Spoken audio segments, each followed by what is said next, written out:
Hi, I'm Keith Danikin. Welcome to Cloud OnAir, live webinars from Google Cloud. We're hosting webinars every Tuesday. And today I'm going to talk about how to connect APIs with existing identity management systems. You can ask questions anytime on the platform, and we'll have Googlers standing by to answer them. So let's get started. So here's our agenda for today. I'm going to do a brief overview of Appaji Edge, so you can see what that looks like. Then I'm going to talk about identity management and how you can integrate that with your existing APIs. So how would you take your existing APIs and add them so that they can authenticate against your identity management system, both on the front and on the back? After that, we'll do questions and answers. So let's get started with an overview of Appaji Edge and what that is at a very high level. So this describes the philosophy for Appaji Edge. Appaji's seen a repeated pattern of success with its customers, and it's driven by how they think about their API program. And it requires a shift in how you think about this. So traditionally, we think about this from an exposure point of view. You can just expose a service and be finished. But thinking about it from the end user's point of view leads to much better results. Our successful customers start from the user, thinking about what that user's experience will be like, and then working backwards from there. Providing the application developer with great APIs will reduce the complexity of creating new applications. The developer is free to focus on user experience and iterate on a few different designs. The API team makes this possible by providing easy-to-use APIs with consistent interfaces and security. The API team builds an API facade on existing services, abstracting away the complexities, hide away all that enterprise stuff. Appaji Edge makes it easy for your API team to build great APIs, and Appaji Edge also makes it easy for developers to consume those APIs. It also lets you measure every aspect of your API program. So here's Appaji Edge. Let's talk about what's inside. Appaji Edge is a single platform with three conceptual parts. API Services allows you to expose and manage services to an API. Developer Services provides a portal where application developers or API consumers can learn about your APIs and request access to them. And Analytics Services lets you measure every aspect of your API program. So let's look at these three parts in a little bit more detail.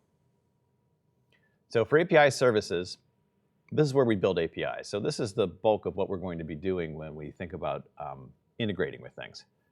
On the left, we're going to have applications, maybe a mobile application, a web application, or some sort of partner system. These applications make API calls. They're going to send HTTP requests in.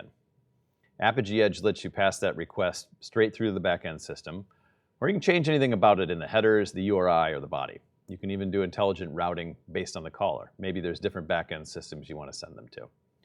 You can also manage the flow of traffic by imposing rate limits or quotas, and you can apply caching. So you have complete control over the request and the reply in there. When the backend system returns a response, you can send that response straight to the application or change it around as needed. For example, you might want to reduce the payload to a mobile client or transform XML into JSON. So after you build some great APIs, you want to make it easy for your developers to discover them and start using them. The developer portal gives you a place to put your documentation and tools to let your developers register for access. Developers can try out your APIs from the documentation. They can fill in data fields, see what the request and response looks like.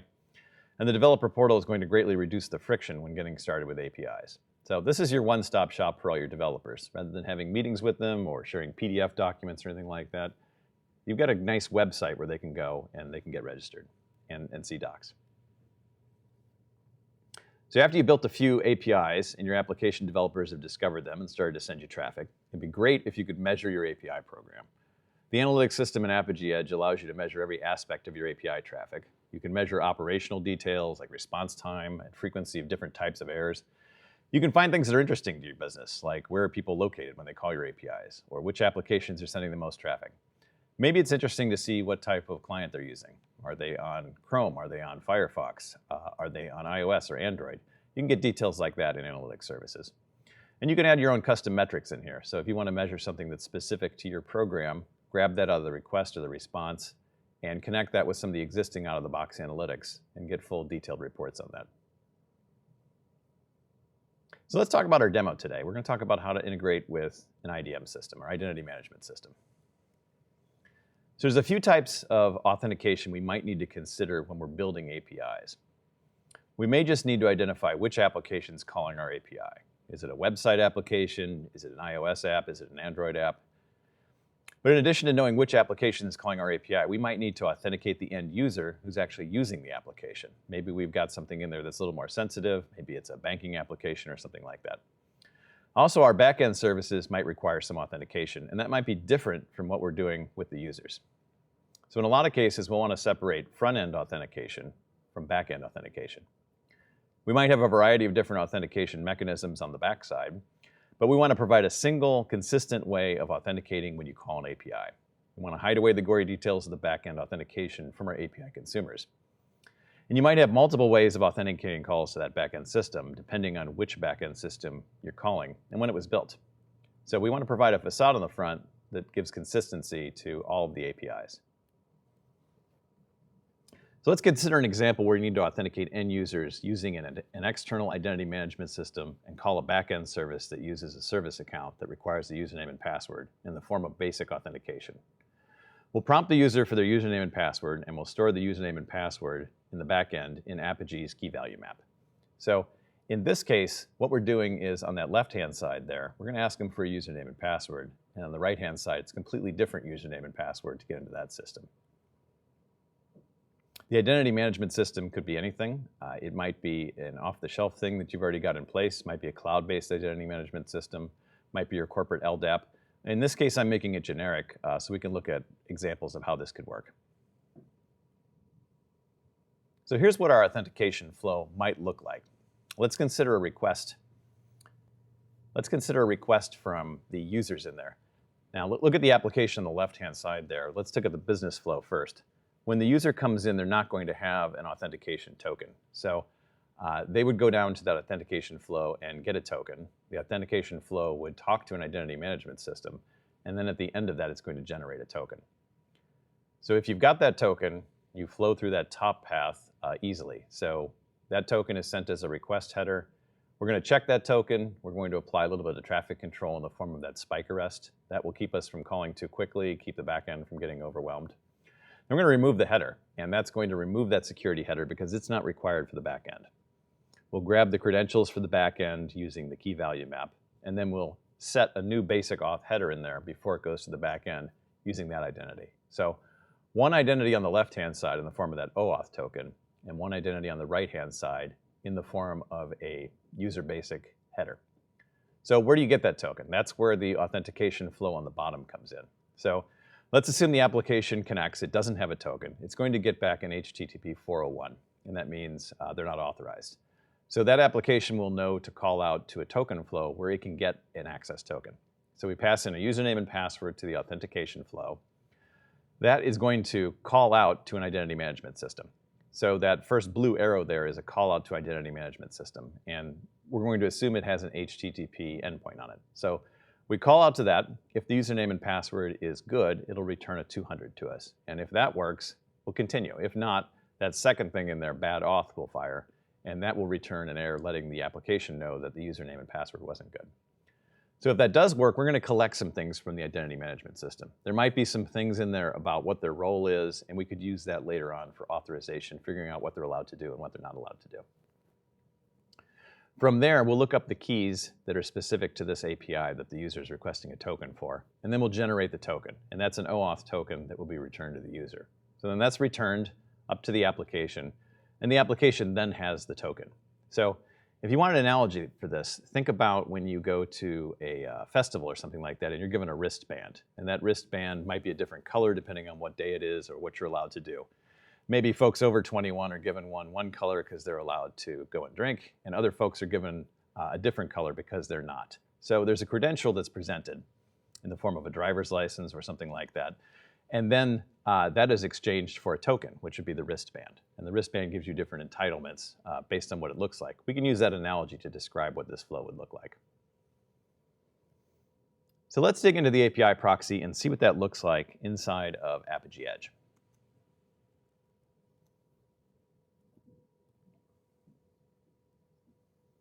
So here's Appaji Edge. If you haven't seen this before, let me jump out and give a little bit of a tour.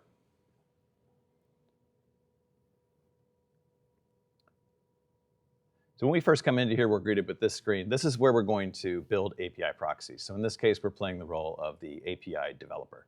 We also have application developers that'll consume our APIs. That's a different group of developers. So let's focus on API development. What I would do when I come in here, I'm going to click on API proxies. I've got a list in here of API proxies. If I want to build a new one, I can come up to this button and hit plus API proxy. A few different options in there. Most commonly, I'm going to build a reverse proxy. I might have a spec for it. If I have an open API or Swagger spec for that, I could build my API proxy using that. Maybe I've got a SOAP service. I could come down and use that.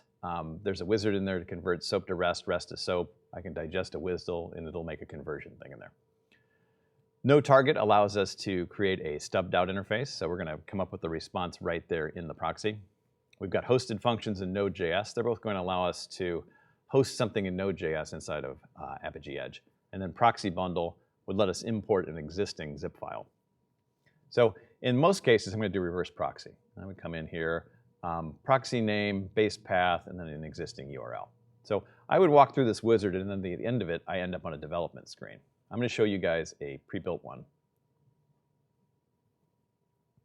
So let's go back and look at our identity management example.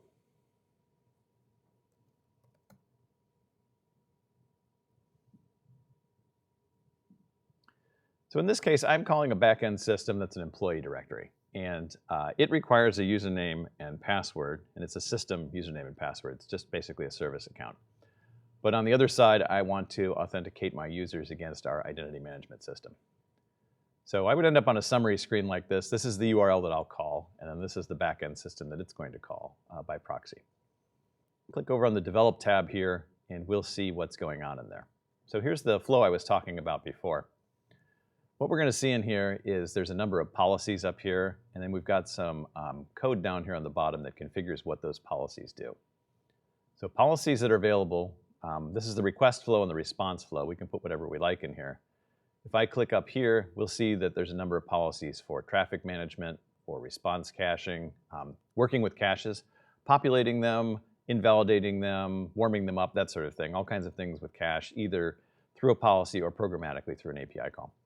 Lots of policies around security. We're going to use the OAuth policy in here. A lot of things around mediation, so converting between formats, returning custom error messages, things like that. And then custom extensions. So if we want to do things with Java or Python or JavaScript, we can do that. And I'm going to make use of the service call out in here to call out to our identity management system. So let's go through here and see what's in here. So first thing I've got in here is I'm going to check and make sure that they have an access token. So I want to verify their access token and make sure it's valid. So if it's not valid, we're going to send back an unauthorized error. And if it is valid, flow will continue over to the right here. So first thing to do is we've got an OAuth 2.0 policy in there, and then this configures it. I've got it in verify access token mode. There's a bunch of different operations it can do, and I've chosen to have it on verify access mode. Spike arrest is next. So spike arrest will reduce, or it'll limit the frequency at which somebody can call. So I've limited this to 10 calls per minute. If they call faster than that, I'm going to return an error message. You might also use a quota policy in here. That's a fixed number of calls. So one would control the rate at which you can call, and the other would be a fixed quota of number of calls per day, per hour, per minute. The quota tends to be more business related, what you've agreed with the customer, and then the spike arrest is there really just to protect your systems and keep somebody from just hammering the system. Next thing I'm going to do in here is remove the header. So we've sent in an authorization header with that token, but we don't want to send that to the backend system because it doesn't understand it, it doesn't need it, anything like that. So what this is going to do is actually remove the header from the request before it sends that request onto the backend system. So remove the authorization header. And the next one is we're going to do get credentials. So get credentials in here. What that's going to do is it's a key value map operation. And we're going to look up the username and the password for the backend system. So we'll have those as variables in the system, and then we can use them in the next step. These are stored in a key value map, so there's an encrypted key value map in here, and that's under the environment tab. We'll find that over on this side, and I'll take a look at that later. This will set a basic authentication header. So we're going to take that username and password that we got in the previous step, and we're going to create a basic auth header. So that's a base 64 encoded string of the username and password, and that's what our backend system understands. And then that goes to the backend system, and we should be logged in and we should get data back. I'm not doing any processing on the return, but I could reformat the response or anything like that if I want. So let's take a look at this step here. Where did we get these credentials from? So let's go over here and take a look. I'm going to click on environment over here. And what we'll see in here is that we've got a few different settings. So we've got different caches we can have. They can be associated with different environments. We can have flow hooks, references, target servers. But I'm going to look at key value maps. That's what's interesting to me. So I have lots of passwords for backend systems in here, and I keep them stored in here. So this is where they all are. You can look them up by value. So look up the key, and then you get back the value. And that's where my employee directory, username, and password, they're going to be stored in here, and that's where I get them. I could have different credentials for my different environments, my production environment, my test environment, QA, staging, whatever my environment happens to be. I can have a map for each of those. So if you have different credentials for those different environments, we'd automatically be able to get the right one depending on where this thing's deployed. So that's where that came from. So that's an example of how we might build a simple API proxy that would integrate with our existing identity management system. So that was the business flow, and that's what checks the token. But where did we get that token? Where did that come from? So let's take a look at the token flow and see where the token actually came from. So I have another flow in here that is going to return tokens for me. And in this case, we're going to do some checking of that actual username and password before we return a token to somebody. So here's the flow for that. I've got a spike arrest in here, and that's going to prevent somebody from calling this too quickly. But if we notice down here under proxy endpoints, we've got a few different flows down here. So this pre-flow is called all the time, no matter how I call this proxy. And then there's conditional things in between there, and then there's a post-flow that is called unconditionally after that. In this case, if I call this with an HTTP post, and I'm calling /token, this logic gets executed. So this is the actual flow where we're going to get the token. So first thing here is we're going to authorize the user. So in this case, what we're doing is we're going to send in the username and password that was sent to us. We're going to send that over to the authorization system and have it check this for us. So the URL for the system is down here. And then here is the actual body of the payload that I'm going to send in. So I'm going to do an HTTP post. I'm going to send in the username and the password. And then I'm going to get back a response, and I'm going to store that in IDM response. I will allow 15 seconds for that to happen. If that doesn't happen, we're going to get a timeout error. So that's the actual call to the system. If it fails, if it returns something that's not a 200, we're going to have this fire. And it's going to say invalid username and password. You can put whatever you like in there, whatever makes sense. Maybe some guidance on how to deal with that or hints on how that might work. So as long as it returns OK, that'll be skipped, and we'll go on to here. So there's a session token that's returned. And I want to grab that out of there. So that will give me some information from the identity management system. It's going to return a session token and a few other things. But basically, what I'm counting on here is that I got back a 200 from the identity management system. And then if there's any other metadata in there, I'll grab that out. In this case, it's a session token, and we'll take that. In this next step here, we're going to set some keys for our API. So that's where we're going to set our API keys for the token we're going to generate. And then finally, this generates the token. So we're doing a password grant type, and we're going to build a token, and we're going to return that to the user. And we'll take a look at that in a second so we can see what that flow looks like. So the username and password the username and the session token are the two attributes we're going to stick on there. When we generate a token with Apigee Edge, you can stick any kind of metadata you want on there. So this might be identity information that you grabbed from your identity management system, what department they work in, a billing code, a partner ID, anything like that. These get populated as variables whenever that token flows through the system. And we can use that for dynamic routing. We could use it for dynamic rate limiting. We can control what they're doing and how they are routed through the system and things like that. So that generates our token. So that's our two flows. One of them is the business flow that's going to connect to the backend system, and it requires a token. And then this flow is the token flow, and it'll generate tokens for us so that we can send them to the application, and it can be used to call things. So let's look at what those look like from the command line, so to speak. So in this case, here's my identity management system. What I've got here is a tool that lets me just call REST-based endpoints. So I'm going to call up the identity management system the tokens, and then the actual business app. So the identity management system, what I like to do when I'm building this is I'll pull up a tool like this and I'll prototype my API. So what does it take to call that backend system? What can I send in there, and what will I get back, and how's that going to work? So if I send in a username and password to this is what I get back. I've gotten back a 200 OK, and that means that I'm OK. If I come in here and I change my username in there and I send that in, we're going to get back a 401 unauthorized. So those are the two responses I can get from the system. And the password here, it's using a variable so that we can't see the password. So that's the identity management system directly. That's what we're doing that call out to. The token flow, where we're calling Apigee, we're going to send in the username and password. It'll send it out to the identity management system. If it gets back that 200, then it continues and it returns us a Apigee OAuth token. And that will look like this. So here's our token that comes back. We've got a few extra things in there. We've got the user ID in there. We put that on there. And then we've got a session, let's see, where is it in here? It's a session token. So there's a session token that comes back from the identity management system. We might use that for logging. What's important to me, though, is this access token right here. And I'm going to grab that and copy it. And then here's our business flow. So this is a simple application that lets us look up employees. And we need to have a basic auth header in here. And if we don't have one, it'll say that we're not authorized. So we can come in here and put a value in there. And then we'll paste our token value in there. And when we have a token, we'll see employees come back.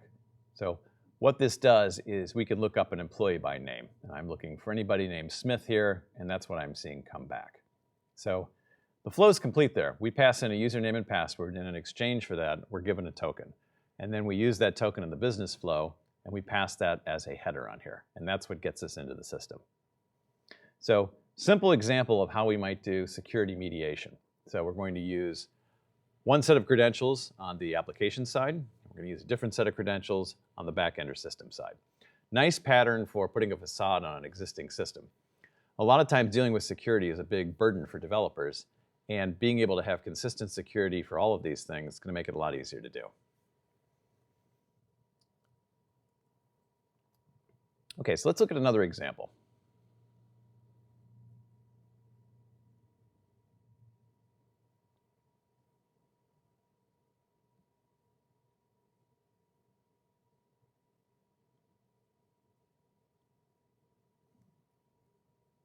Okay, so nice example, username and password for the back end. But what if you're using Google Cloud? What if you need to have a service account for all of your different things that you can do in Google Cloud, and you need to get credentials for that? So a somewhat more complicated use case, but once we've mastered this, it's easy to do for any service in Google Cloud. So when you want to access a system in GCP, you need to have an OAuth token for that. And in order to get that OAuth token, you've got to send in a JWT request, and it has to be signed in a particular way.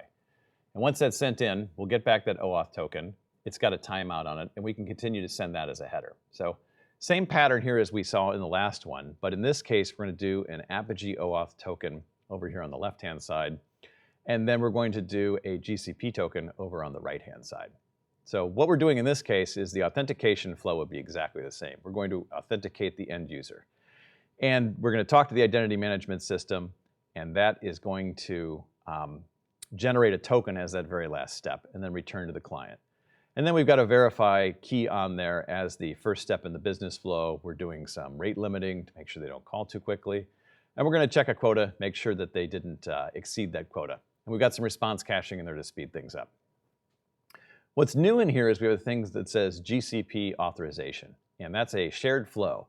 So what you can do inside of Appaji Edge is you can have a series of flows, and you can have some that you'd like to share between different API proxies. I build a lot of things that talk to Google Cloud Platform, so being able to reuse my authentication is really nice. So I'll put that into a shared flow, and I can include that in multiple API proxies without having to build it every time. So what we're seeing in here is there's a shared flow, and there's quite a few steps in there. The last step in here is the one that's important. Just like we saw in the last example, we need to have a header in there. We need to have a bearer token and an authorization header. And that's the value that we got back from the Google Cloud Identity Management System. So it sends us that token, and we're going to insert a bearer token in there as a header. And that's the last step in here. The other steps are what lead to that. So I'm going to call out to this, and the first step in here is a cache. If I already have that value in cache, maybe I got it a few minutes ago, it lasts 30 minutes, I put it in in-memory cache. I'm just going to pull it from that cache. If I don't have it in cache, the next steps are to go get it. So in most cases, what's going to happen in here is we're going to pull that out of cache, all these steps will be skipped, and then the last step will execute, we'll stick that header in there. If we don't already have that value, then all these things in the middle do execute. So we're going to look up some keys and secrets that allow us to talk to the identity management system. We've got a Java callout in there to build that JWT and encrypt it the right way. We're going to make a call out to the identity management system. We're going to extract some things from the response that comes back. We'll adjust the timeout, make it a little bit shorter, and we're going to have the cache have a time to live that's a little bit shorter than the length of the token. Finally in there, if it's not in the right format or we get an error, we're going to return an error code there. We'll put it in the cache so that next time we can find it, and then we'll set a variable so that it has a well-known value. So that's what that flow looks like. A little bit more complicated. I'll go into detail in a minute on how this works. So end result of that is we've got a header, and then we can call whatever we're entitled to with that service account inside of GCP. So let's look at the API proxy, and let's see how I built that.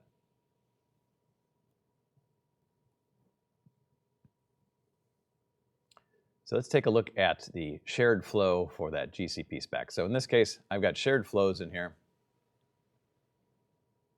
I'm going to come in and look at that. So here's GCP auth. So when we're doing a shared flow in Apigee, this screen's a little bit simpler, and these aren't intended to be used standalone. They're always included in something else. They become part of another proxy. So let me flip over to the Develop tab, and we'll take a look at what's in here. So a bunch of steps in here. So first one is the cache. Do we have it cached? If it's already cached, just pull it out of memory and return it. Skip the rest of it. So that's what's in there. We're going to look for a value called GCP token. That's our key for it. If we don't have that, we need to get a few things. We need to get some credentials in there. So we've got the JWT issuer. We've got the private key PEM. And then this is our Java callout. So this is calling a jar file that's stored over here. And we're going to pass in some values. We want to do RS-256 for the encryption algorithm. We're going to pass in some values about who the audience is, what the expiration time is, and then what the claim scope is. So this will allow us to call BigQuery. And we're going to get a token back that's very specific to this and gives us entitlements to certain things inside of GCP. So here's the actual callout. That will call the URL, so Google API's auth2 v4 token. So that's the way of programmatically getting a token if it's not an interactive flow. If this was an end user, they'd be greeted by the Google login screen, and they'd go through their credentials and things like that. This is the programmatic way of doing that for services. So we will call out to that. We're going to send it as form encoded. We're going to send in just the right form parameters in there, that JWT that we created. And then we're going to store the response in token response. And we're going to consider success either a 200 or 300 code. We'll get what we need out of there, which is the access token and the expiration time. So that's the response that comes back. And what we're doing is we're actually pulling things out of the response in there. We'll adjust down the expiration time and shrink it down so it's a little bit less than the expiration of the token. There's some error handling. And then here we're going to put it into a cache. So we're going to go cache that token so that we don't have to do this every single time. Finally, we'll set it as a variable, and then this is the thing that gets called every single time. This is where we actually insert that header in there, and that's what's going to make it so that we can call the backend system. So that's a typical flow of what we might do in here, and that's how we would go in and generate a GCP token. So let's take a step back for a minute and talk about why are we doing all this? So why not just call the authentication system every time? So in particular, this flow. Why use an Apigee token in here? Why bother with this when you could just call the authentication system with every single call, and it would give you a credential in there? So the idea here is, one, we want to speed it up. So we want to make it so that it's faster to call this system. So in each case, if we have an Apigee token, it's about a millisecond to check that thing, so pretty fast.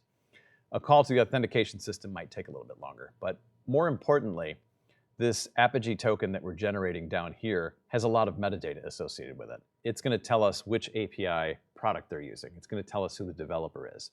it'll have any of those attributes that we've attached to it. And with those, we can do dynamic routing. We can send people to different locations.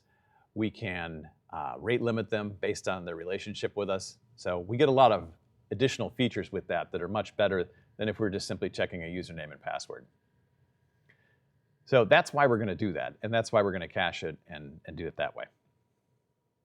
So that's our two flows. Let's look at an example of an application or two applications that use these and see what those look like.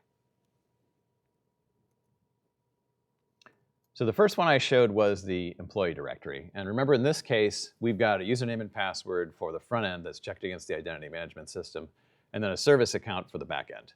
So if I want to come in and check my employee directory, it's going to require me to authenticate. So let's say I'm searching for somebody named Smith.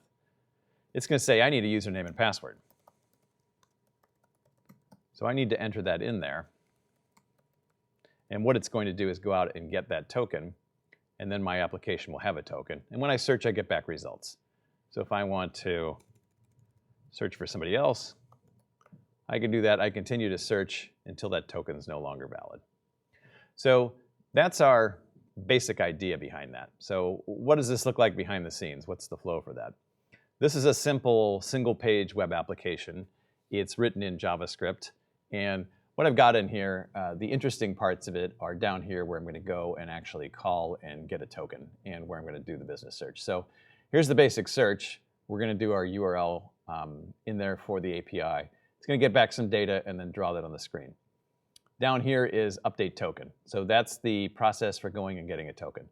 We're not storing any credentials in here. So this is a JavaScript application. It's in a web page. Somebody can easily hit view source on this. So we don't want the credentials stored in here. We want to be able to go get a short-lived access token. That access token is only good for 30 minutes or whatever we've set that session timeout to. So that's the application for the password on the front and the service account on the back. This application is going to call BigQuery. So what I've got in here is an application where I can check historical weather. There's a few sample data sets for BigQuery. One of them is historical weather for North America. So I can look at weather for any city, and I can check what the weather's been for the last 100 years or so. What I did in this case was I looked up at San Francisco, and I wanted to see what the weather was like in 2015. So two things are happening in here. When I call this, it's going to do some geocoding and look up the location that I put in here, and then it's going to return a list of weather stations that are in that area. I can supply it with a year, and then it's going to go and retrieve weather for that data. So this is showing me high temperature data from January all the way through December. So what's interesting in here is I'm sending in an API key on this, and then it's doing that flow in there where it's going to go get a token, it's going to have a service call out, and it's going to get a token that's appropriate for calling BigQuery with read-only access. So that's what's happening behind the scenes in here. I've applied some rate limiting to this, so if I call it too quickly, it's going to shut me down and things like that. But I get everything I need in the application. It's a nice mix of things. I could authenticate people who are going to call this however I like. So there's my rate limiting kicking in to prevent somebody from calling that too quickly. But that's the general idea behind this.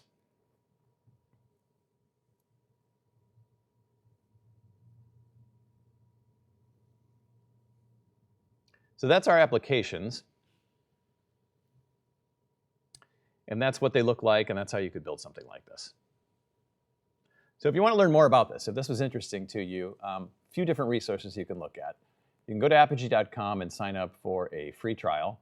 When you get to the page there's a nice big red button up in the top that says like try it for free. And that can generate a Google Cloud, or an Apigee account for you, and you can try out these API proxies, build your own things, and see how it works. We have some hands-on enablement. If you want to try out a virtual API jam or an on-site API jam, it's a great way to learn. And an API jam is a hands-on workshop, either half day or full day. And what we do is we go through this with your team, and you guys can go through some exercises and teach you how to build basic things in Apigee and learn how to use the product. There's a number of product demo webinars similar to this one. So take a look at those and find topics for those. I've got all the URLs posted on this screen. If you want just general information, take a look at apigee.com and see what you can do with the product. Here's some stories about what other customers have done and how you can use Apigee to build a fantastic API program. All right, at this point, we're going to take some questions. We'll be back in just a second for questions.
Okay, looks like we've got a few questions here. Let me read a few of these and we'll talk about what's in here. So first question I've got is, can you integrate with Active Directory? So I hear that a lot. A lot of people are standardized on Active Directory. So if you can reach your Active Directory, we can work with it. So as long as you can reach it through HTTP or a Java callout or JavaScript or Python, you can absolutely integrate with Active Directory. So next question, I guess somewhat related. What if our identity management system doesn't have an HTTP interface? Will this still work? So what do we do in the case of that? A lot of things. I'm thinking like Oracle Access Manager, Tivoli, some of those, they don't necessarily have an HTTP interface. If they have a Java library, you can use that. Call an API, as long as you can get back some sort of signal from that backend thing that says this user is okay. So if there's really any way to call it, we can use this same pattern to integrate with that identity management system. What about two-factor authentication? So what if you're using two-factor authentication? You've got to enter a text code, or you're using Google Authenticator or some other system that's going to ask you for that second piece of information. How do you do that? Well, same story in here. When we call that identity management system, it'll usually push out that second factor to the user, and then they can enter it into here. We'd need to provide an interface for them to be able to enter it or some way to respond to that. But no problem with two-factor authentication, and definitely encouraged to keep things more secure. We got another question on here. Somebody's asking, say, I still have a lot of questions. Is there a way to set up a meeting to go into more detail? Absolutely. So go to the Apigee webpage, apigee.com, and look on there and find a link on there to talk to sales. And we can set up a meeting for you guys. I can come there, or somebody like me on my team can come, and we can set up a meeting, answer specific questions, do a full in-depth demo, and talk about your use cases. Is there any limit on the expiration for tokens and token refresh? So no limit on that. You can adjust what the refresh time and what the limit is for the tokens. So you can specify what the time to live is, how many refreshes they get, and things like that. And that would be set to whatever you want to set. The next question, somewhat related from that is there an industry standard for how long an OAuth token should be valid for? So no real industry standard around that, but talk to your security folks. They usually have requirements on this. What I've seen is a lot of folks will match what they have on a website. So whatever their session timeout is for their website, a lot of times for APIs, it's going to be the same thing. 30 minutes, 60 minutes for things that are more sensitive, longer if they're not that sensitive. So that's what I've got for questions.